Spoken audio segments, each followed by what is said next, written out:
Students, welcome back to study with Deep YouTube channel. आज मैं आपको डीएवी क्लास 7 साइंस के चैप्टर 12 लाइट का एक्सप्लेनेशन देने वाला हूँ। स्टूडेंट्स, इसके पहले का एक्सप्लेनेशन एंड सॉल्यूशन वीडियोस को अपलोड किया हुआ, मैंने सारे चैप्टर्स पे वीडियोस अपलोड है। यदि आपने वीडियोस नहीं देखा है, नीचे डिस्क्रिप्शन पे आपको लिंक मिल जाएगा और साइंस का प्लेलिस्ट बना हुआ है, तो एक बार जाकर के चैनल के प्लेलिस्ट सेक्शन पे किसी वीडियो चेक कर लीजिएगा। ओके, इस पिक्चर का आप लोग ध्यान से देख लीजिए, आगे आप लोगों को इस पिक्चर से रिलेटेड टर्म पढ़ने हैं। अब आपने ऊपर जो पिक्चर देखा वो उसमें आप लोग सिर्फ ओरिजिनल मॉन्यूमेंट को ही नहीं देख पा रहे, उसके शैडो की भी आप देख सकते हैं। आप यहाँ पर वाटर में देखिए, इसका शैडो बन रहा है। ओके, शैडो के बारे में आप लोग आगे पढ़िएगा। यहाँ पर इसको तो यहाँ पर देख रहे हैं ताजमहल है, ओके, लेकिन आप लोग इस पिक्चर में भी देखिए, नीचे वाटर जो है यहाँ पर भी आप देख पा रहे हैं कि पिक्चर बन रहा है।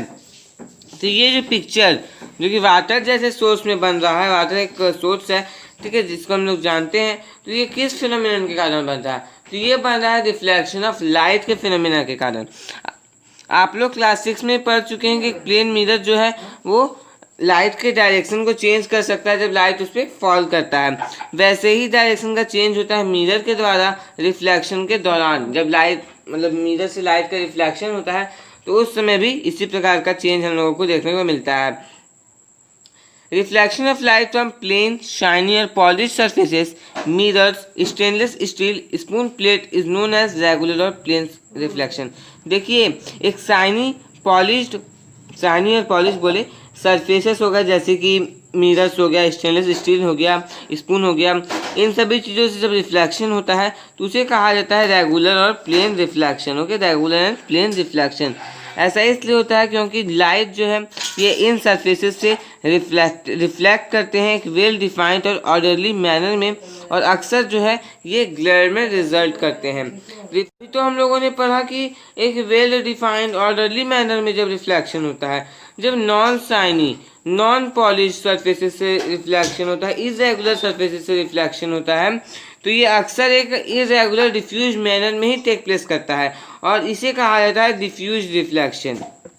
क्या आप अपने आसपास रिफ्लेक्शन के टाइप्स को गेस कर सकते हैं, जो कि हम लोग को डिफरेंट टाइप्स ऑफ चीज़ों को देखने में, डिफरेंट टाइप्स ऑफ थिंग को देखने में हेल्प करते हैं? लॉज ऑफ रिफ्लेक्शन, इस चीज़ को ऑब्जर्व किया गया है कि रिफ्लेक्शन ऑफ लाइट है एक सरफेस से, हमेशा ये एक वेल डिफाइंड मैनर में ही होते हैं। और कैसे होते हैं? तो दो सिंपल रूल्स के कारण होते हैं, ठीक है, उसी के कारण जो है रिफ्लेक्शन होता है। इस दो रूल्स को कहा जाता है टू लॉज ऑफ रिफ्लेक्शन। ये लॉज है या रूल्स आप बोल सकते हैं। हालांकि हम लोग अब सबसे पहले कुछ टर्म्स को समझते हैं, मतलब रिफ्लेक्शन के दो लॉ को समझने के लिए, ठीक है। कुछ important terms, the point of incidence and the normal. Points of incidence को समझना है और नॉर्मल को समझना है। जो पॉइंट्स ऑफ इंसिडेंस है किसी एक सरफेस, मिरर के एक सरफेस पे, वो वहाँ पर होता है जहाँ पर इंसिडेंट रे गिरता है, ठीक है। वैसे पॉइंट को हम लोग बोलते हैं इंसिडेंट रे। एक लाइन जो कि सरफेस से परपेंडिकुलर होता है इंसिडेंस के पॉइंट पे, उसे कहा जाता है normal at the point of incidence. Second, the incident रे एंड द रिफ्लेक्टेड रे। Incident ray and reflected ray, जो रे ऑफ लाइट मिरर के टूवर्ड्स में आ रहे हैं, इसे कहा जाता है इंसिडेंट रे। और सिमिलरली उसी प्रकार जो रे ऑफ लाइट जो कि वापस जाते हैं उसे कहा जाता है रिफ्लेक्शन, मतलब रिफ्लेक्टेड रे, ठीक है। रिफ्लेक्शन के बाद जो लाइट रे वापस जाता है उसे कहा जाता है reflected ray. Third, angle of incidence and angle of reflection. जो एंगल इंसिडेंट रे और नॉर्मल के बीच में होता है पॉइंट्स ऑफ इंसिडेंट में, इसे कहा जाता है एंगल ऑफ इंसिडेंस। इसी प्रकार से नॉर्मल और रिफ्लेक्टेड रे के बीच में जो एंगल होता है इंसिडेंट पॉइंट में, उसे कहा जाता है एंगल ऑफ रिफ्लेक्शन।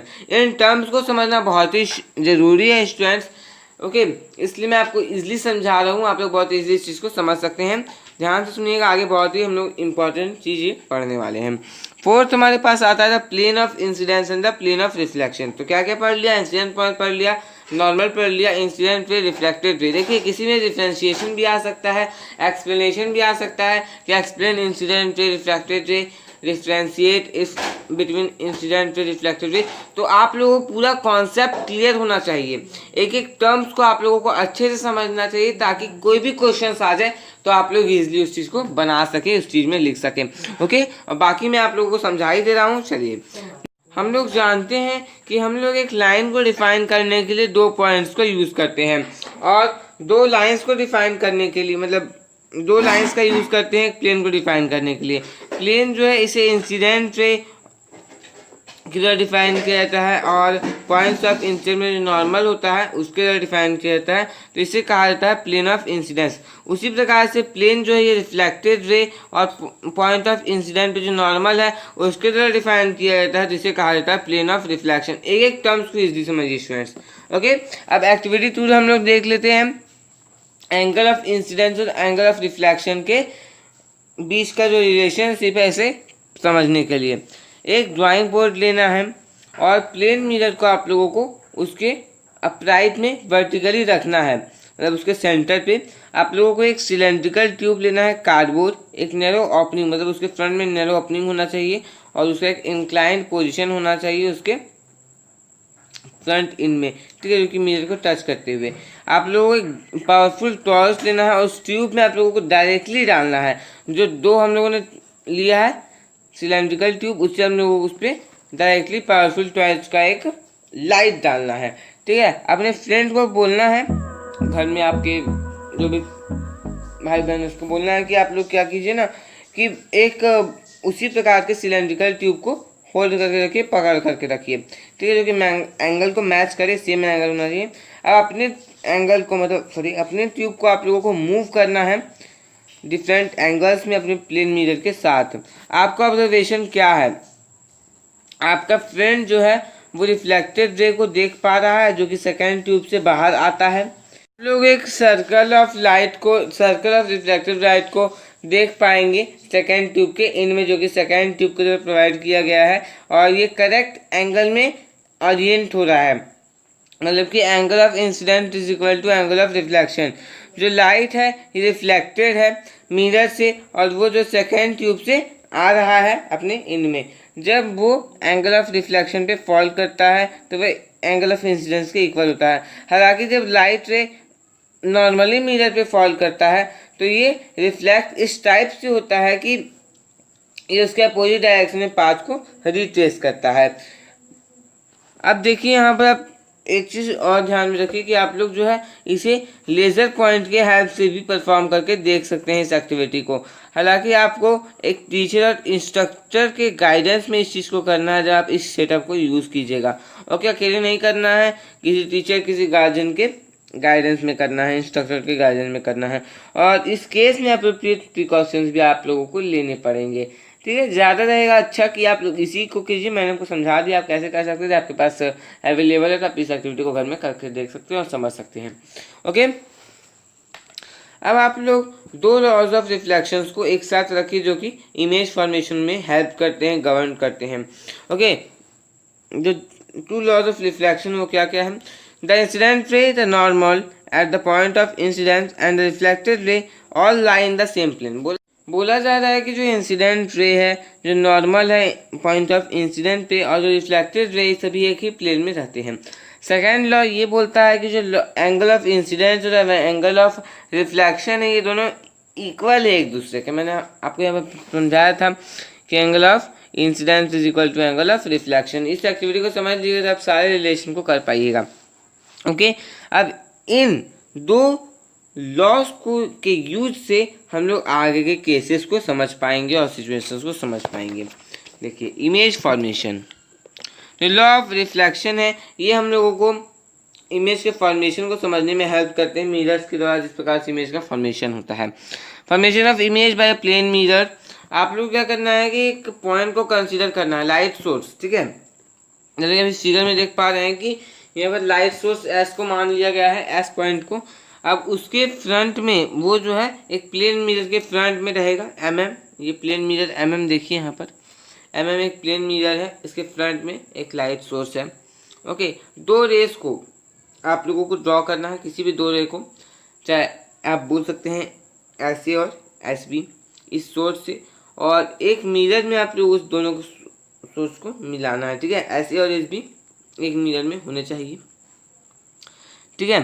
अब देखिए क्या करना है कि नॉर्मल ए एन को आप लोगों को ड्रॉ करना है, नॉर्मल ए एन, ठीक है, और B N, A N B N normal हो जाएंगे इस दो पॉइंट्स में। अब रिफ्लेक्टेड रेज ए बी और बी क्यू को आप लोगों को ड्रॉ करना है, जो कि P angle P A N और angle S A N equal हो, इसको बनाए, और एंगल क्यू बी एन और एंगल एस बी एन आपस में इक्वल हो, इस चीज़ को मेक करे, ठीक है।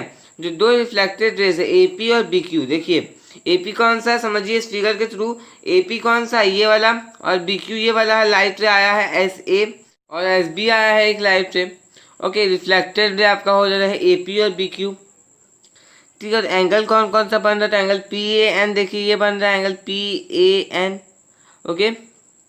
उसके साथ साथ एंगल एस ए एन एक बन रहा है जो कि एंगल पी ए एन के इक्वल है, फिर क्यू बी एन बन रहा है जो कि एस बी एन के इक्वल है। अब देखिए जो दो रिफ्लेक्टेड रेज है ए बी और बी क्यू जो कि बैकवर्ड में प्रोड्यूस हो रहे हैं, वो देखा जा सकता है कि वो एस पॉइंट पे जाकर के मिल रहे हैं। तो ये जो पॉइंट एस है ये पॉइंट सोर्स एस का इमेज है। अब आप लोगों को क्या करना है कि पॉइंट एस और एस को आप लोगों को मिला देना है, ज्वाइन कर देना है। तो जो रिजल्टिंग लाइन एस एस है ये प्लेन मिरर एम एम को कट करेगा ओ पॉइंट पे, ठीक है। अब आप लोग जब इसे मेजर कीजिएगा तो आप लोग देख पाइएगा कि एस ओ, ये जो एस ओ है ये ओ एस के इक्वल होगा, तो एंगल एस ओ एम ये एस ओ एम के इक्वल होगा, 90 डिग्री होगा। देखिए अब फिगर के जो समझा रहा हूँ, फिर समझा रहा हूँ स्टूडेंट्स, ये formation of image of biplane mirror बहुत स्टूडेंट्स को हार्ड लगता है, इसलिए समझा दे रहा हूँ फिर से एक बार। देखिए लाइट रे आया है एस ए एस बी, दो लाइट रे आ रहे हैं, रिफ्लेक्शन के बाद ए पी और बी क्यू बन रहा है, साथ साथ पी ए एन इक्वल है एस ए एन के, क्यू बी एन इक्वल है एस बी एन के, ठीक है। अब यहाँ पर आप बैकवर्ड देखिएगा, जिस वजह से इमेज फॉर्म हो रहा है, बैकवर्ड आप आगे बढ़ाइएगा, इसे पीछे आगे बढ़ाइएगा तो देख पाइए कि यहाँ पर ये आकर के मिल जा रहा है, ठीक है। मैं आप लोगों को समझाने के लिए इसे मार्क कर रहा हूँ, ये मिल जा रहा है। एस एस में क्या अंतर, इस चीज़ को समझिए। एस यहाँ पर ये देखिए ऐसा है सिंपल एस, तो यहाँ पर कॉमा दिया हुआ है, ओके, इन्वर्टेड कॉमा, समझ लीजिए। तो एस, अब देखिए एस ओ और एस को सीधा मैच किया गया, मिलाया गया लाइन को, तो यहाँ पर देखा जाएगा कि ओ एस के इक्वल है, ठीक है। एस ओ, ये जो एस ओ है ये ओ एस के इक्वल है, और एस ओ एम जो बन रहा है एस ओ एम और एस ओ एम, दोनों एस ओ एम है, लेकिन अंतर क्या है, एक में कॉमा नहीं है, दोनों 90 डिग्री होगा। अब हम लोग इस चीज़ को ऑब्जर्व कर पा रहे हैं पॉइंट सोर्स एस में कि जो इमेज फॉर्म हो रहा है प्लेन मिरर के द्वारा ये मिरर के बिहाइंड में है और ऑब्जेक्ट जो है उसके फ्रंट में है। और सेकेंड हमारे पास है कि जो लाइन इमेज के पॉइंट मतलब पॉइंट तो ऑब्जेक्ट को ज्वाइन कर रहा है और ऑब्जेक्ट को ज्वाइन कर रहा है, ये नॉर्मल है प्लेन मिरर से, ठीक है। जो लाइन एस ओ एस है ये प्लेन मिरर की तरह बाइसेक्ट किया जा रहा है क्योंकि एस ओ ओ एस के इक्वल है।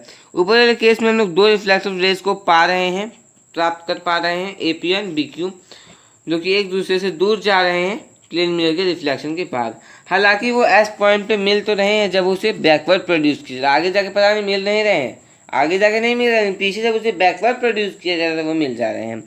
जो इमेज एस है ये प्लेन मिरर के दौरान द्वारा फॉर्म किया जा रहा है, ठीक है। और ये एक्चुअल इंटरसेक्शंस के कारण नहीं है, रिफ्लेक्टेड रे के एक्चुअल इंटरसेक्शन के कारण नहीं है, ये दो मतलब रिफ्लेक्टेड रेज के इंटरसेक्शन के कारण फॉर्म हुआ वाला रेज है, ठीक है, जब उसे बैकवर्ड प्रोड्यूस किया गया। वैसे इमेज को कहा जाता है वर्चुअल इमेज।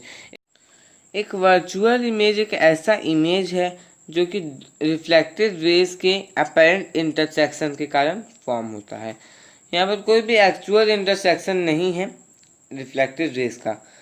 स्पेरिकल मिरर्स के यूज से हम लोग एक एक्चुअल इंटरसेक्शंस को मतलब रिफ्लेक्टेड रे के एक्चुअल इंटरसेक्शंस के इमेज फॉर्म होते हैं, और वैसे इमेज को कहा जाता है रियल इमेज। रियल इमेज और वर्चुअल इमेज में आप लोगों को अंतर समझ में आ गया कि वर्चुअल इमेज में क्या हो रहा है कि एक्चुअल इंटरसेक्शन नहीं हो रहा है रिफ्लेक्टेड रेज का, लेकिन एप्रोप्रिएट स्पेरिकल मिरर्स के यूज से एक्चुअल इंटरसेक्शन हो रहा है रिफ्लेक्टेड रेज का, जिसे कहा जाता है real image. Okay, multiple images देखते हैं। ये चीज़ इंटरेस्टिंग है नोट करना कि जो रेज है जो कि एक मिरर का रिफ्लेक्ट किए जाते हैं तो वो आगे भी रिफ्लेक्ट होते हैं और दूसरे मिरर पे जाकर के वो इंसिडेंट होते हैं। ये जो फैक्ट है ये एक से ज़्यादा इमेजेस को ऑब्टेन करने के लिए यूज़ किया जाता है, मतलब मल्टीपल इमेजेस को ऑब्टेन करने के लिए यूज़ किया जाता है 2 या 3 प्लेन मिरर्स के यूज से, मतलब 2 और 3 प्लेन मिरर्स को यूज़ किया जाता है और मल्टीपल इमेजेस को प्राप्त किया जाता है। ओके, और जो प्लेन मिरर्स होते हैं वो डिफरेंट एंगल्स में इंक्लाइंड होते हैं। जो आइडिया मतलब मल्टीपल इमेजेस का जो आइडिया है ये प्लेन मिरर्स की तरह फॉर्म किया गया, एक दूसरे के इंक्लाइन में रखा गया, एक टॉय के में यूज़ किया गया, इसे कहा गया है कैलियोस्कोप। इसे बहुत सारे ब्यूटीफुल पैटर्न्स भी बनाए जाते हैं, इसका यूज़ करके बहुत सारे नंबरस पैटर्न्स भी बताए जाते हैं। ठीक, डू यू नो देखते हैं हम, एक प्लेन मिरर जो है ये लार्ज ऑब्जेक्ट के फुल इमेज को भी दिखा सकता है। हालांकि अपने आप के मतलब यदि आप अपना फुल इमेज देखना चाहते हैं तो उसे देखने के लिए आप लोगों को एक प्लेन मिरर की ज़रूरत पड़ेगी और उस प्लेन मिरर का लेंथ क्या होगा, तो उस प्लेन मिरर का लेंथ आपके हाइट के हाफ होना चाहिए। जब प्लेन मिरर एक स्टेशनरी ऑब्जेक्ट के टुवर्ड्स में यू स्पीड से ट्रैवल करता है या फिर बोल सकते हो उसके टुवर्ड्स में मूव करता है, तो जो इमेज होगा वो उसी डायरेक्शन में, जिस डायरेक्शन में मिरर है उसी डायरेक्शन में 2u की स्पीड से मूव करेगा। एक्टिविटी 3 देखते हैं। आप लोगों को 2 प्लेन मिरर्स लेने हैं, एक दूसरे को आप लोगों को राइट एंगल में उनके एजेस के साथ मोल्डिंग क्ले के यूज से उसे आप लोगों को सेट कर देना है। कुछ ऑब्जेक्ट आप लोगों को रख देने हैं मिरर्स के बीच में। तो आप लोग कितने ऑब्जेक्ट्स को देख पा रहे हैं, ऑब्जेक्ट के कितने इमेजेस को देख पा रहे हैं। अब आप लोगों को डिफरेंट एंगल्स में प्लेन मिरर्स को सेट करना है, 30 डिग्री, 45 डिग्री, 60 डिग्री। अब इस केस में क्या होगा कि आप देख पाइएगा कि यहाँ पर एक से ज़्यादा इमेज बन रहा है। ठीक है, एक से ज़्यादा इमेज बन रहा है, ऐसा नहीं कि एक ही इमेज बन रहा है, एक से ज़्यादा इमेज बन रहा है। अब हम लोग समझ सकते हैं कि कैसे हम लोग जो है अपने हेयर के बैक को देखने के लिए एबल हो पाते हैं हेयर ड्रेसर सैलून में। देखते हैं ना हेयर ड्रेसर सैलून में कि वहाँ पर हम लोग अपने बैक को भी देख पाते हैं हेयर में, क्योंकि वो जब वे हमारे हेयर के पीछे प्लेन मिरर को रख देते हैं। ओके, चलिए, तो ये टॉपिक हमारा पूरा हो गया एक्टिविटी। अब हम लोग देखते हैं स्पेरिकल मिरर्स, जो कि बहुत ही इंपॉर्टेंट टॉपिक है इस चैप्टर का। जब हम लोग एक लार्ज शाइनिंग स्टेनलेस स्पून में जो कि हमारे सामने रखा हुआ है, जब हम लोग उसमें हमारा फेस देखेंगे तो हमारा फेस जो है ये उस अपने नॉर्मल साइज से, हमारा फेस का जो नॉर्मल साइज है इससे बड़ा भी हो सकता है, छोटा भी हो सकता है। ये जो है जब एक साइड स्पून के एक साइड में देखा जाएगा तो ये बड़ा दिखेगा और जब दूसरे साइड में देखा जाएगा तो दूसरे साइड से देखा जाएगा तो ये छोटा दिखेगा। प्लेन मिरर के केस में ये विपरीत है। जब इमेज जो है एक सेम साइज के इमेज, ऑब्जेक्ट के सेम साइज के इमेज को हम लोग पा रहे थे। ठीक है, जो डिफरेंस होता है ये कर्व्ड नेचर के कारण होता है। स्पून के सरफेसेस में कर्व सरफेस होता है स्पून का, तो उसी कर्व्ड नेचर के कारण ये आप लोग डिफरेंस देख पाइएगा इमेज के फॉर्मेशन में। तो अब हम लोग रियलाइज़ कर चुके हैं कि जो कर्व्ड रिफ्लेक्टिंग सरफेस है एक मिरर, ये डिफरेंट वेज में बिहेव करता है यदि उसे प्लेन रिफ्लेक्टिंग सरफेस या फिर प्लेन मिरर से कंपेयर किया जाए। कर्व्ड मिरर जो है ये वैरायटी ऑफ शेप्स के हो सकते हैं, लेकिन जो सिंपलेस्ट है उसमें, कर्व्ड मिरर्स के भी टाइप्स होंगे ना, तो लेकिन उनमें जो सिंपलेस्ट है इसे कहा गया है स्पेरिकल मिरर्स। एक स्पेरिकल मिरर्स एक स्पेशल टाइप का मिरर है जिसका सरफेस जो है ये स्फीयर का पार्ट होता है। यहाँ पर 2 टाइप्स के स्पेरिकल मिरर्स आपको पढ़ रहे हैं इस चैप्टर में या होते हैं। तो पहला है कॉन्केव मिरर और दूसरा है कॉन्वेक्स मिरर। सपोज कर लीजिए कि एक स्पेरिकल बॉल है ग्लास का, यदि हम लोग इस बॉल को कट करेंगे, इस बॉल का सेक्शन को यदि हम लोग निकालेंगे और यदि हम लोग आउटर साइड को पॉलिश करेंगे, इस सेक्शन के आउटर साइड को पॉलिश करेंगे, उसके बाद उसे एक सिल्वर लेयर से कवर कर देंगे। ठीक है, अभी एक प्रोटेक्टिव पेंट कर देंगे उस पर, तो हम लोगों को एक कॉन्केव मिरर मिल जाएगा। जब सिल्वरिंग और प्रोटेक्टिव पेंट इनर साइड में किया जाएगा तब हम लोगों को मिल जाएगा कॉन्वेक्स मिरर। देखिए समझते हैं इस डायग्राम के थ्रू। स्पेरिकल ग्लास बॉल है, उससे कट करके निकाला गया एक सेक्शन को, ठीक है, डिज़ाइन किया जा रहा है, स्पेरिकल मिरर डिज़ाइन किया जा रहा है। यदि उसके बाहरी साइड में पेंट कर दिया जाएगा, ठीक है, यदि उसको सिल्वर लेयर से कवर कर दिया जाएगा तो हम लोगों को क्या मिलेगा, कॉन्केव मिरर मिल जाएगा। लेकिन यदि प्रोटेक्टिव पेंट या फिर सिल्वरिंग जो है कोटिंग ये अंदर साइड में किया जाए, इनर साइड में किया जाए, तो हम लोगों को मिल जाएगा कॉन्वेक्स मिरर। ठीक है, तो यही है कॉन्केव मिरर और कॉन्वेक्स मिरर। चलिए अब हम लोग देखते हैं terms used with spherical mirrors. Spherical mirrors के साथ क्या क्या टर्म्स कनेक्ट है उस चीज़ को हम लोग देखते हैं। अब इमेज के फॉर्मेशन के लिए स्पेरिकल मिरर्स के थ्रू जो इमेज फॉर्मेशन होता है उसको समझने के लिए आप लोगों को कुछ बेसिक टर्म्स को समझना ज़रूरी है। तो कुछ बेसिक टर्म्स यहाँ दिखाए गए हैं। चलिए सबसे पहले देखते हैं सेंटर ऑफ कर्वेचर। जो सेंटर ऑफ कर्वेचर है स्पेरिकल मिरर का, ये स्फीयर का सेंटर है जिसका गिवन मिरर, मतलब जो मिरर है वो एक पार्ट है। मतलब कि मैंने आपको बताया ना कि जो मिरर होता है ये स्फीयर का ही तो पार्ट होता है। तो स्फीयर होता है मिरर, जो मिरर होता है स्फीयर का पार्ट होता है, तो स्फीयर के पास तो सेंटर भी होगा ना। जब सेंटर होगा तो उसी सेंटर को कहा जाता है centre of the curvature. Radius of the curvature, अब देखिए जब स्फीयर है उसका सेंटर है तो उसका रेडियस भी होगा, डायमीटर तो होगा तो रेडियस हम लोग हाफ करके निकाल सकते हैं। तो जो रेडियस होगा स्फीयर का जिसका पार्ट है वो मिरर, उसे कहा जाता है radius of the curvature of the mirror. ठीक है, ये जितने भी टर्म्स है स्टूडेंट्स से आप लोग याद कर लीजिए क्योंकि एग्जाम्स में इससे क्वेश्चन जरूर पूछे जाते हैं। ओके, द पोल, ये जो है मिड पॉइंट है या फिर सेंट्रल पॉइंट बोल सकते हैं स्फीयर का ये सेक्शन और पार्ट जिसे गिवन स्पेरिकल मिरर बनाने में यूज़ किया गया था, ये यूज़ किया जाता है। अब देखते हैं प्रिंसिपल एक्सिस। तो प्रिंसिपल एक्सिस है स्पेरिकल मिरर्स का, ये एक ऐसा लाइन है जो कि मिरर के पोल को उसके सेंटर ऑफ कर्वेचर से जोड़ता है। आगे हम लोग समझेंगे इन सभी चीज़ों को, कौन प्रिंसिपल एक्सिस है, कौन पोल है, कौन रेडियस ऑफ कर्वेचर है। अभी बस आप लोग थ्योरी जानिए। फिर हम जो नॉर्मल है स्पेरिकल मिरर का, ये एक ऐसा पॉइंट है उसके सरफेस में, या फिर हम बोल सकते हैं कि एक लाइन जो कि एक पॉइंट को, उस पॉइंट को सिंपली सेंटर ऑफ कर्वेचर से जोड़ता है। मिरर के सेंटर ऑफ कर्वेचर से जोड़ने वाले लाइन को कहा जाता है नॉर्मल। दूसरे वर्ष में कहा जाए तो ये स्फीयर का रेडियस है। ठीक है, जैसे ये स्फीयर का रेडियस है जिसका गिवन मिरर पार्ट है। आप समझ रहे हैं? ओके, अब हम लोग देखते हैं द फोकस। मान लीजिए एक लाइट रेस के बीम, लाइट रेस के जो किरणें हैं ये प्रिंसिपल एक्सिस के पैरेलल है, स्पेरिकल मिरर के प्रिंसिपल एक्सिस के पैरेलल है। हम लोग देख पाएंगे कि जो सभी रेज है ये एक पॉइंट पे या फिर एक्चुअली मीट करते हैं एक पॉइंट पे। प्रिंसिपल एक्सिस के एक ऐसा पॉइंट है जहाँ पर ये सारे रेज जो आकर के मीट करते हैं एक कॉन्केव स्पेरिकल मिरर के लिए। कॉन्वेक्स स्पेरिकल मिरर के लिए ये सभी रेज जो है ये एक पॉइंट से डाइवर्ज करते हैं, कॉन्केव लेंस में आकर के मिलते हैं। लेकिन कॉन्वेक्स स्पेरिकल लेंस में क्या होता है कि ये एक जगह पे मतलब डाइवर्ज करते, डाइवर्जिंग होता है प्रिंसिपल एक्सिस में। ठीक है, एक पॉइंट को डाइवर्ज करके प्रिंसिपल एक्सिस में बनता है इमेज, लेकिन आप समझिएगा आगे। तो इन दोनों केसेस में स्पेरिकल मिरर के इस पॉइंट को हम लोग फोकस बुलाते हैं। देखिए स्टूडेंट्स, एक एक टर्म समझना बहुत ही ज़्यादा ज़रूरी है। मैं आपको एक एक टर्म समझा दे रहा हूँ। इसके बाद भी यदि आपको कोई डाउट रहता है मुझे कमेंट बॉक्स में कमेंट कर दीजिएगा।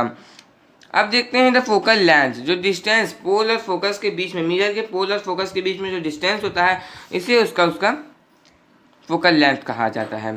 ठीक है, देखिए कॉन्केव मिरर और यहाँ पर देख लीजिए आप लोग कॉन्वेक्स मिरर। यहाँ पर देखिए आप प्रिंसिपल एक्सिस देख पा रहे हैं ना, ये प्रिंसिपल एक्सिस, ये centre of curvature. Concave mirror के केस में हम लोग देख रहे हैं पहले ये प्रिंसिपल एक्सिस के पैरेलल रेज आए हैं, रिफ्लेक्शन हुआ, यहाँ पर ये दोनों रेज आकर के मिल रहे हैं और इस पॉइंट को कहा जाता है फोकस। कॉन्वेक्स मिरर के केस में यहाँ कॉन्वेक्स लिख दिया गया है, कॉन्वेक्स होगा स्टूडेंट्स, ठीक है, सुधार लीजिएगा। कॉन्वेक्स मिरर के केस में क्या हो रहा है, यहाँ पर से लाइट रे आ रहे हैं। ठीक है, लाइट रे का बीम पहुँच रहा है, डाइवर्जिंग हो रही है, ठीक है, इधर से इधर डाइवर्जिंग हो रहा है। यहाँ पर क्या था कि ये ऐसे आया तो ऐसे हो जाता, लेकिन यहाँ पर आने के बाद ये डाइवर्स कर जा रहा है, एक पॉइंट पे मिल नहीं रहा है, डाइवर्स कर जा रहा है, डाइवर्जन हो रहा है। ओके, तो यहाँ पर तो ये डाइवर्ज हो गया, लेकिन इसको यदि एक्सटेंड किया जाएगा अदर साइड तो यहाँ पर आकर के मिल जाते हैं, ठीक है। ये है सेंटर ऑफ कर्वेचर और ये है प्रिंसिपल एक्सिस। चलिए नेक्स्ट पेज हम लोग देखते हैं। नेक्स्ट पेज में फोकल लेंथ और radius of curvature, spherical mirror के फोकल लेंथ और रेडियस ऑफ कर्वेचर में एक सिंपल रिलेशन को, मतलब रिलेशन को प्रूव करना बहुत ही सिंपल है। जो फोकल लेंथ है ये नियरली रेडियस ऑफ कर्वेचर के हाफ होता है, ठीक है। देखिए यहाँ पर F is equal to R/2, formula इसका F is equal to R/2। इसका मतलब हुआ कि जो फोकस है ये पोल और सेंटर ऑफ कर्वेचर के मिडवे में सिचुएटेड होता है, ठीक है, पोल और सेंटर ऑफ कर्वेचर में। इस लाइन को आप लोग बहुत ही अच्छे से पढ़ लीजिए स्टूडेंट्स, और इसे आप लोग टिक भी कर लीजिए क्योंकि बहुत ही इंपॉर्टेंट लाइन है इस चैप्टर का। Do you know the radius of curvature focal length है प्लेन मिरर का, ये इन्फिनाइट है, बहुत ही ज़्यादा लार्ज है।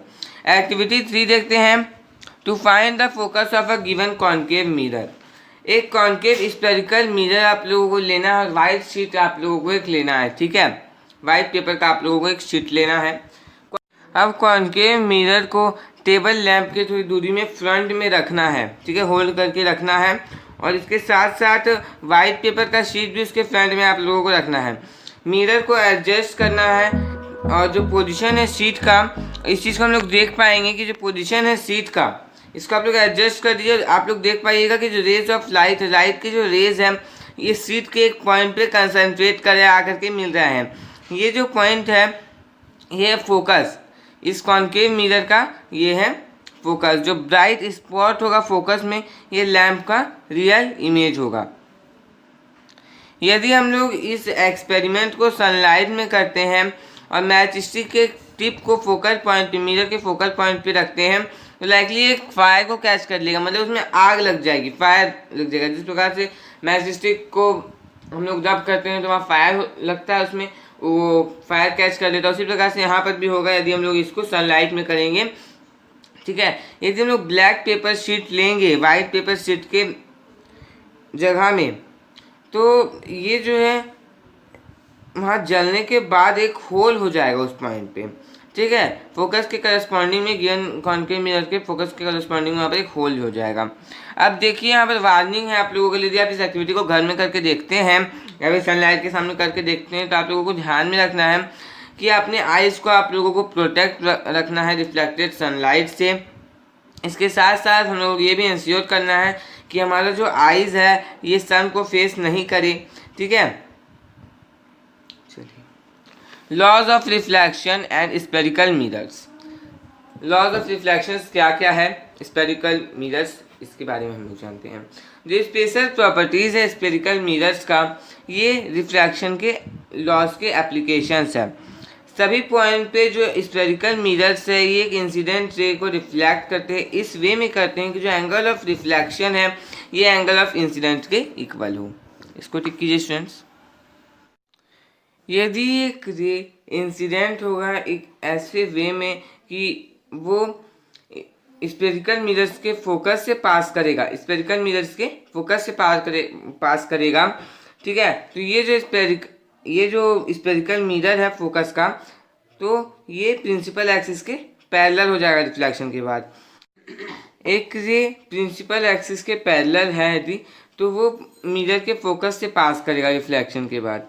देखिए कॉन्केव मिरर के केस में प्रिंसिपल एक्सिस के पैरेलल रे है, इधर से पास किया तो यहाँ पर ये जहाँ पर डाइवर्स, यहाँ पर ये जो मीट कर रहा है प्रिंसिपल एक्सिस, इस पॉइंट को कहा जाता है फोकस। यहाँ पर भी वही केस है, डाइवर्जिंग हुआ इधर गया, उसके बाद इसे इधर एक्सटेंड किया गया तो ये फोकस हुआ, ये सेंटर ऑफ कर्वेचर, यहाँ पर ये सेंटर ऑफ कर्वेचर, ये हुआ पोल, ठीक है।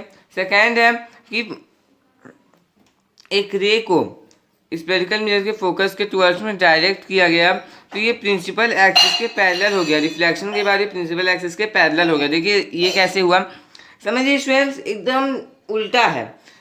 यहाँ से लाइट रे आ रहा था, रिफ्लेक्शन के बाद क्या हो रहा है कि यहाँ पर आकर के मीट कर रहा है प्रिंसिपल एक्सिस से, इस पॉइंट को कहा गया फोकस। इस केस में क्या है कि लाइट से फोकस से डायरेक्ट किया गया है, ओके, ये प्रिंसिपल एक्सिस के पैरेलल चला जाता है रिफ्लेक्शन के बाद, ठीक है, प्रिंसिपल एक्सिस के पैरेलल चला जाता है रिफ्लेक्शन के बाद। ये देखिए, ये कॉनकेव मिरर में और यहाँ पर कॉन्वेक्स मिरर में।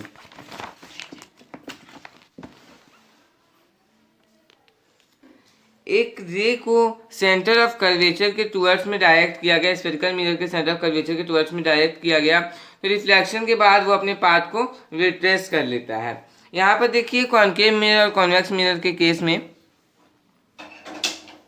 ठीक है, हम लोग जो है इन, देखिए अब क्या होता है ना कि ये 3 स्पेशल रेस हो गए जो हम लोगों ने यहाँ पर पढ़ा, 1 2 3, एक ये और ये 3 स्पेशल रेज हो गए।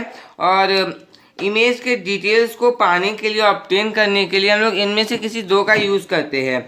अब किसके द्वारा फॉर्म किए गए हैं, तो स्पेरिकल कॉन्वेक्स और स्पेरिकल कॉनकेव मिरर्स के द्वारा ये फॉर्म किए गए हैं जब ऑब्जेक्ट को मिरर से डिफरेंट डिस्टेंसेस में रखा जाता है, ठीक है। इमेज बहुत सारे फॉर्म होंगे, उसके डिटेल्स हम लोगों को जानने होंगे। अब देखिए आगे हम लोग क्या पढ़ने वाले हैं, आगे हम लोग पढ़ने वाले हैं image formed by a concave mirror, ठीक है। चलिए यहाँ पर एक एक्टिविटी और डू यू नो हम लोग देख लेते हैं। जो मिनिमम डिस्टेंस होता है एक ऑब्जेक्ट और उसके रियल इमेज के बीच में कॉनकेव मिरर के फॉर्मेशन के बाद, तो वो 0 होता है जब ऑब्जेक्ट को सी में प्लेस किया जाता है। अब देखिए एक्टिविटी 4 देखते हैं। To study the nature, size and position of image form by different mirrors. Different mirrors के द्वारा जो इमेज फॉर्म किया जाता है, इसके नेचर को स्टडी करने के लिए, साइज पोजीशन के, इमेज के, उसके द्वारा जो इमेज फॉर्म होता है उसको स्टडी करने के लिए अपने फेस को आप लोग प्लेन मिरर में देखिए। एक बार कॉनकेव मिरर में देखना है, फाइनली आपको कॉन्वेक्स मिरर में देखना है। आप लोग क्या देख पाएंगे कि आप क्या देख पा रहे हैं कि जो इमेज है, does the image of your face seem to be in front और बिहाइंड द मिरर, मिरर के पीछे बन रहा है कि फ्रंट में बन रहा है, ये इन्वर्टेड है या इरेक्ट है, ये आपके फेस के सेम साइज का है या फिर स्मॉलर और लार्जर है, आपका फेस का जो साइज है इससे बड़ा है, उससे छोटा है, या फिर उसी साइज का बन रहा है इमेज। मिरर को आप लोग अपने सामने लाना है, अपने से दूर करना है अपने फेस से, ताकि डिफरेंस बन सके। तो यहाँ पर डिफरेंस बन रहा है, इस चीज़ को आप लोगों को पाना है। देखिए सर, मिरर सारे के घरों में होता है, आप लोग इस एक्टिविटी को घर में करके देखिएगा, ठीक है। Plane mirror, concave mirror, convex mirror से, ठीक है, इन्वर्टेड और इरेक्ट, इन सभी चीज़ों को आप लोग भरिएगा। अपने फेस को आप लोगों को कंपेयर करना है प्लेन मिरर में और कॉन्वेक्स मिरर में, जब इमेज फॉर्म हो तो उससे उसमें कंपेरिजन करना है। किस वेज में ये इमेज जो है एक दूसरे से जब फॉर्म होते हैं, किस वेज में ये डिफरेंट होते हैं एक दूसरे से, किस वे में जो ये जो इमेज है ये सिमिलर होते हैं, इन सभी चीज़ों को आप लोगों को रिकॉर्ड करना है स्टूडेंट्स। दोनों केसेस में क्या होगा कि इमेज वर्चुअल और इरेक्ट होगा। जो कॉन्वेक्स मिरर है ये एक डिमिनिश्ड इमेज को फॉर्म करेगा जो कि स्मॉलर होगा साइज में, और प्लेन मिरर की तरह जो इमेज फॉर्म किया जाएगा ये उसी साइज का होगा। समझ गए स्टूडेंट्स, बता ही दिया गया आपको लास्ट में answer. Image form bye concave mirror, concave mirrors के द्वारा जो इमेज फॉर्म किया जाता है। अब देखिए स्टूडेंट्स, आप लोग रे डायग्राम्स में आ गए हैं। इमेज के डिटेल्स को फाइंड करने के लिए रे डायग्राम्स का यूज़ किया जाता है। कॉनकेव मिरर के द्वारा फॉर्म किया जाता है जब ऑब्जेक्ट जो है इसे इनिशियली सपोज किया जाता है कि मिरर से दूर में, और धीरे धीरे ग्रेजुअली इसे मिरर के पास में लाया जाता है। तो इसमें रिवेलेंट रे डायग्राम्स हम लोग को दिखाए गए हैं, कैसे कैसे इमेजेस बनते हैं रे डायग्राम्स। और स्टूडेंट्स, अब हम लोग चैप्टर के उस भाग में आ गए हैं जहाँ पर से एग्जाम्स में एक ना एक क्वेश्चन हमेशा पूछा ही जाता है, ठीक है। तो चलिए हम लोग शुरू करते हैं इसे।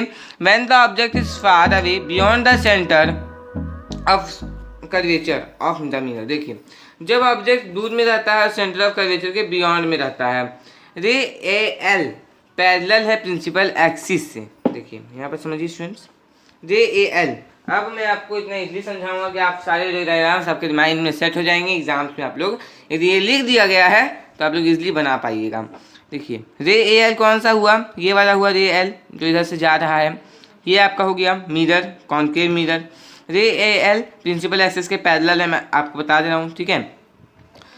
जब ये रिफ्लेक्ट करेगा तो एल एफ, ये देखिए रिफ्लेक्ट हुआ, इधर गया, रिफ्लेक्शन के बाद ये LF इस पॉइंट पे आकर के रुका पहले, ठीक है, इस पॉइंट पे आप लोग लीजिएगा फोकस। अब रे ACN देखिए यहाँ पर ये आगे बढ़ गया, रे ACN पे आप लोग गौर करिए, ACN, ठीक है। रे ACN जो है ये सेंटर ऑफ कर्वेचर से पास करता है और ये रिफ्लेक्ट हो जाएगा NCA में, ठीक है, NCA में ये रिफ्लेक्ट हो जाएगा। देखिए ACN ये रे हुआ,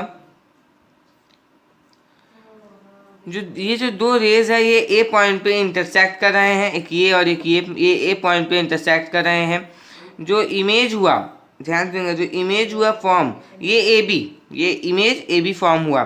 जो डिमिनिश्ड जो इमेज हुआ AB, ये देयरफॉर ये एक इन्वर्टेड डिमिनिश्ड इमेज फॉर्म हुआ है F और C के बीच में, मिरर के F पॉइंट और C पॉइंट के बीच में। ये रियल इमेज है क्योंकि जो दो रिफ्लेक्टेड रेज है LF और NCA, ये एक पॉइंट A पे आकर के मिल रहे हैं, मीट कर रहे हैं। समझ में आया स्टूडेंट्स? AL एक रे था, रिफ्लेक्शन के बाद ये पास करता है फोकस से, फोकस के थ्रू ये पास करता है। मैंने आपको बताया था 3 स्पेशल रे डायग्राम्स में कि जब प्रिंसिपल एक्सिस के पैरेलल कोई रे आता है, रिफ्लेक्शन के बाद ये फोकस से पास करता है। यहाँ पर बताया था मैंने आपको स्टूडेंट्स, देखिए यहाँ पर ये फोकस से पास करता है, ठीक है, फोकस से पास किया, उसके बाद यहाँ पर से एक रे गया है सेंटर ऑफ कर्वेचर से पास होते हुए, रिफ्लेक्शन के बाद यहाँ पर ये वापस इधर आ गया है और यहाँ पर इमेज फॉर्म हुआ है AB। अब देखते हैं when the object is at centre of curvature, जब ऑब्जेक्ट सेंटर ऑफ कर्वेचर में है, जब ऑब्जेक्ट सेंटर ऑफ कर्वेचर में है। यहाँ पर ऑब्जेक्ट कहाँ था? यहाँ पर ऑब्जेक्ट था सेंटर ऑफ कर्वेचर के पीछे, ठीक है, यहाँ पर था ऑब्जेक्ट। जब ऑब्जेक्ट सेंटर ऑफ कर्वेचर में ही है, जो दो रेज यूज किए गए हैं यहाँ पर है AL और AFN। देखिए AL यहाँ पर ये और AFN यहाँ पर ये पास किया, ये पास किया, और ऑब्जेक्ट कहाँ है? सेंटर ऑफ कर्वेचर में। स्टूडेंट्स याद रखिए ऑब्जेक्ट कहाँ है? सेंटर ऑफ कर्वेचर में। ये जो रिफ्लेक्टेड रेज है ये एक्चुअली A पॉइंट पे मीट करेंगे, A पॉइंट पे एक्चुअली मीट करेंगे। इस केस में एक रियल इन्वर्टेड और इन्वर्टेड इमेज फॉर्म होगा, रियल इन्वर्टेड इमेज फॉर्म होगा, और ये सेम साइज होगा ऑब्जेक्ट का, जिस साइज का ऑब्जेक्ट रहेगा उसी साइज का इमेज बनेगा, और ये सेंटर ऑफ कर्वेचर में ही फॉर्म होगा। देखिए यहाँ पर किस प्रकार से हो रहा है, ये लाइट रे, यहाँ पर ऑब्जेक्ट है, लाइट रे गया, रिफ्लेक्शन के बाद यहाँ फोकस से पास करते हुए इधर, और फिर इधर गया, रिफ्लेक्शन के बाद इधर। देखिए जिग जैग हो रहा है ना, जेड फॉर्म हो रहा है, इधर ऐसे और एक ऐसे। ओके समझिए स्टूडेंट, बहुत ईजी है रेड डायग्राम आप लोगों के लिए। इधर से गया, ये रिफ्लेक्शन के बाद फोकस से पास करते हुए इधर आ गया, उसके बाद ये भी इधर से गया, रिफ्लेक्शन के बाद इधर आ गया, ठीक है। ये दोनों पॉइंट यहाँ पर आकर के मिल गए हैं, तो यहाँ पर आप लोग लिख दीजिएगा AB इमेज फॉर्म यहीं पर हुआ है, सेंटर ऑफ कर्वेचर में इमेज फॉर्म हुआ है। जब ऑब्जेक्ट सेंटर ऑफ कर्वेचर और फोकस के बीच में हो, मिरर के सेंटर ऑफ कर्वेचर और फोकस के बीच में हो, यहाँ पर जो रे यूज़ किए गए हैं फिगर में वो देखते हैं। यहाँ पर देखिए स्टूडेंट्स, यहाँ पर इमेज है, ठीक है, AL रेज यहाँ पर गया है, रिफ्लेक्शन के बाद ये फोकस से पास करते हुए डायरेक्ट इधर चला जाते जा रहा है, और इधर से पास करते हुए फिर ये रिफ्लेक्शन के बाद इधर आ रहा है। इमेज कहाँ फॉर्म हो रहा है? BA। और इमेज कैसा फॉर्म हो रहा है? तो इमेज फॉर्म हो रहा है रियल इन्वर्टेड और इनलार्ज, बड़ा इमेज फॉर्म होगा, बड़ा इमेज फॉर्म होगा, और ये सेंटर ऑफ कर्वेचर के पीछे इमेज फॉर्म होगा जब ऑब्जेक्ट मिरर के फोकस में रहेगा। तो दो रिफ्लेक्टेड रेज यहाँ पर जो है एक दूसरे के पैरेलल होंगे, यहाँ पर ये मीट नहीं करेंगे, हालांकि ये इन्फिनिटी में मीट करेंगे, आगे बहुत आगे जाकर के मीट करेंगे, आप इसे देख नहीं पा रहे हैं कि मीट हो रहे हैं कि नहीं। इमेज यहाँ पर है, समझिए ऑब्जेक्ट यहाँ पर है, रिफ्लेक्शन के बाद ये फोकस से पास करते हुए जा रहा है, लेकिन ये इन्फिनिटी में मिल ही नहीं रहा है, इन्फिनिटी में जाकर के मिलेगा, ठीक है, आपके सामने नहीं मिल रहा है। इस केस में क्या है कि रियल इमेज मिलेगा, इन्वर्टेड इमेज मिलेगा और इनलार्ज इमेज मिलेगा। इमेज कहाँ बनेगा? इमेज इन्फिनिटी पे बनेगा। क्लास 8 में आप लोग रिफ्लेक्शन के बारे में पढ़िएगा स्टूडेंट्स, रिफ्लेक्शन भी बहुत ही ईजी टॉपिक्स होगा आप लोगों के लिए, तो ये आप रिफ्लेक्शन ईजिली तरीके से समझ के जाइएगा, तभी आप रिफ्लेक्शन के टॉपिक्स को समझ पाइएगा। रिफ्लेक्शन, डिस्पर्शन, बहुत सारे आप लोगों को आगे क्लासेस में पढ़ते जाना है, ठीक है, ये बहुत ही इंपॉर्टेंट है इसका। When the object is between focus and pole of the mirror, जब ऑब्जेक्ट मिरर के पोल और फोकस के बीच में रहता है, तो यहाँ पर जो दो रिफ्लेक्टेड रेज है ये इसे देखा जा सकता है कि ये एक दूसरे से मूव करते हैं, डाइवर्ज करते हैं एक दूसरे से, ठीक है। हालांकि ये एक पॉइंट पे मिलते हैं, आकर के एक पॉइंट पे आकर के मिलते हैं मिरर के पीछे, ठीक है। इस केस में क्या है कि वर्चुअल इरेक्ट और इनलार्ज इमेज मिलेगा जो कि मिरर के पीछे बनेगा, form behind the mirror, mirror के पीछे बनेगा। अब देखते हैं image form by convex mirror, convex mirror के लिए इमेज फॉर्म किया गया। यहाँ पर सेम मेथड को यूज़ किया गया है ये डायग्राम्स को ड्रॉ करने के लिए, कॉन्वेक्स मिरर के लिए सेम मेथड को यूज़ किया गया है। यहाँ पर हालांकि कोई भी मैटर नहीं है कि कहाँ पर ऑब्जेक्ट है, कहाँ पर हम लोग इमेज को देख पाएंगे। ये हमेशा वर्चुअल इमेज होगा, इरेक्ट इमेज होगा, डिमिनिश्ड होगा और हमेशा फोकस और मिरर के पोल के बीच में फॉर्म होगा। समझ गए स्टूडेंट्स?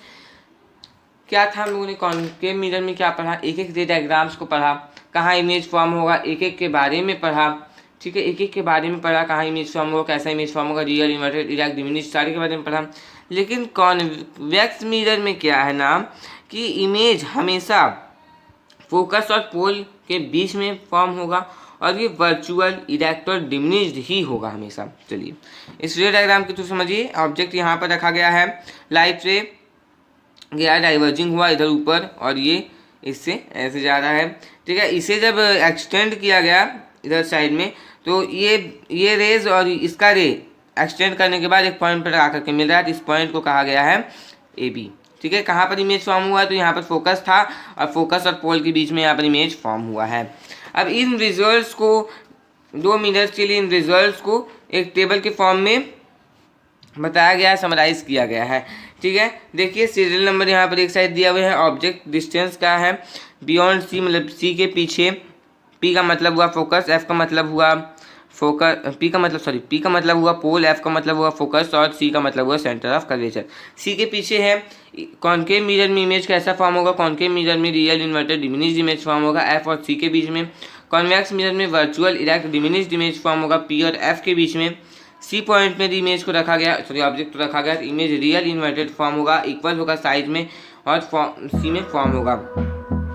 वही बात कॉन्वेक्स मिरर में हम लोगों ने पढ़ा कि एक ही जैसा सारे में होगा। सी और एफ मतलब सेंटर ऑफ कर्वेचर और फोकस के बीच में, real, inverted, in large image form होगा, सी के पीछे फॉर्म होगा। ठीक है, डू एफ पॉइंट पे real, inverted, in large form image form होगा और इमेज इन्फिनिटी पे फॉर्म होगा। एफ और पी के बीच में वर्चुअल, इरेक्ट, इन लार्ज और ये जो है मिरर के पीछे फॉर्म होगा, बड़ा इमेज होगा, वर्चुअल, इरेक्ट होगा, डू। चलिए एक्टिविटी 5 हम लोग देखते हैं। कॉन्केव मिरर के थ्रू इमेज फॉर्मेशन को समझने के लिए एक लाइटेंड कैंडल को यूज़ किया गया है और एक स्क्रीन को यूज़ किया गया है। एक कॉन्केव मिरर लेना है, एक स्मॉल कैंडल लेना है, इसके पास एक सूटेबल प्लेट हो अंदर में। ठीक है, और एक थिक शीट लेना है हम लोगों को पेपर का। कुछ मेल्डिंग क्ले का यूज़ करके मिरर को हम लोगों को खड़ा रखना है। ठीक है, स्टैंड करना है और कैंडल को उसी वर्टिकल पोजीशन में। लाइटेड कैंडल को मिरर से कुछ दूरी में रखना है, समझिए इस चीज़ को, लाइटेड कैंडल को मिरर से कुछ दूरी में रखना है। एक थिक शीट ऑफ पेपर हम लोगों को कैंडल के फ्रंट में या फिर पीछे रखना है, thick sheet of paper front और बिहाइंड द कैंडल, और उसके पोजीशन को आप लोगों को तब तक एडजस्ट करना है जब तक आप एक शार्प इमेज शीट, फ्लेम का एक शार्प इमेज शीट पे नहीं बन जाए, आप नहीं देख पाते हैं तब तक। ठीक है, आप लोगों को इस चीज़ को श्योर करना है कि जो स्क्रीन है ये लाइट को ऑब्स्ट्रक्ट नहीं कर रहा हो, कैंडल से लाइट को ऑब्स्ट्रक्ट नहीं करता होगा मिरर से फॉल करते वक्त। ठीक है, अब आप लोगों को कैंडल को मूव करना है फर्स्ट मिरर के टुवर्ड्स में, उसके बाद मिरर से दूर में, पहले मिरर के पास में लेना है, उसके बाद मिरर से दूर करना है। तो क्या इमेज रियल और वर्चुअल होगा? क्वेश्चन, क्या मिरर इमेज और वर्चुअल होगा? ये is it smaller larger as compare to flame itself, क्या ये फ्लेम के कंपेयर में लार्जर होगा, बड़ा होगा, छोटा होगा? अपने ऑब्जर्वेशंस को रिकॉर्ड कीजिए टेबुलर फॉर्म में। इस चीज़ को ये पॉसिबल है स्क्रीन में इमेज को ऑब्टेन करना जब कैंडल जो है ये कॉन्केव मिरर के बहुत ही ज़्यादा पास में हो। जब कैंडल ज़्यादा पास में होगा कॉन्केव मिरर के तो जो इमेज होगा हम लोग जानते हैं कि वर्चुअल, इरेक्ट और मैग्नीफाइड होगा। स्टूडेंट्स यहाँ पर इंपॉर्टेंट थिंग्स मैं आप लोगों के लिए टिक कर दे रहा हूँ, ओके, तो आप लोग इसे भी टिक करते जाइएगा अपने बुक में। क्या होगा जब आप कॉन्केव मिरर को कॉन्वेक्स मिरर से रिप्लेस कीजिएगा, क्वेश्चन है यहाँ पर भी।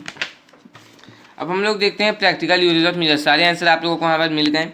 प्रैक्टिकल यूजेज ऑफ मिरर्स हम लोग देख लेते हैं। हम लोग अक्सर जो है अपनी डेली लाइफ में, अभी देखा जाए तो डेली लाइफ में कॉन्केव मिरर और कॉन्वेक्स मिरर को रखते हैं। कॉन्केव मिरर्स जो है ये ENT डॉक्टर्स के द्वारा यूज़ किया जाता है हेड मिरर्स के रूप में। उनके पास ये मिरर जो है उनके हेड में स्ट्रैप्ड होता है।